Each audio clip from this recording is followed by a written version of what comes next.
அதனை மேட்டூர் அணை திறப்பது இருக்கிறத மட்டும் வாசிங்க. மேட்டூர் அணை வேற எதுவும் பேசக்கூடாது, இருக்கிறத வாசிங்க. மேட்டூர் அணை திறப்பதற்கு முன்பாகவே பணிகளை முடித்து தர வேண்டும் என்கிற அவசியம் குறித்து அவை. சட்டப்பேரவையில் சபாநாயகர் அப்பாவுவின் பேச்சை மதிக்காமல் முன்னாள் அதிமுக அமைச்சர் காமராஜ் படித்துக் கொண்டே இருந்ததால் சலசலப்பு ஏற்பட்டது. மாண்புமிகு உறுப்பினர் காமராஜ் அவர்கள் வேண்டாம், அது இல்ல, அது மரபு இல்லை, அது சரியா வர நம்ம தனியா கேட்டுக்கலாம்.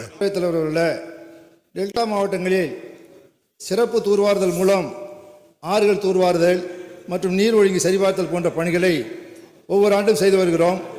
அதனை மேட்டூர் அணை திறப்பது இருக்கிறத மட்டும் வாசிங்க.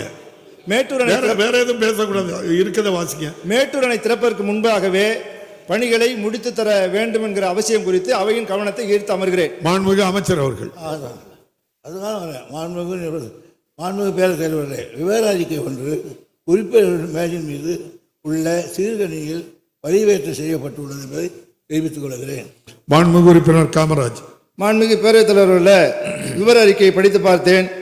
ஒவ்வொரு ஆண்டும் டெல்டா மாவட்டங்களில் ஆறுகள், வாய்க்கால்கள், வடிகால்கள் தூர்வாருவதை சிறப்பு தூர்வாறுதல் பணிகள் மூலம் செய்து வருகிறோம்.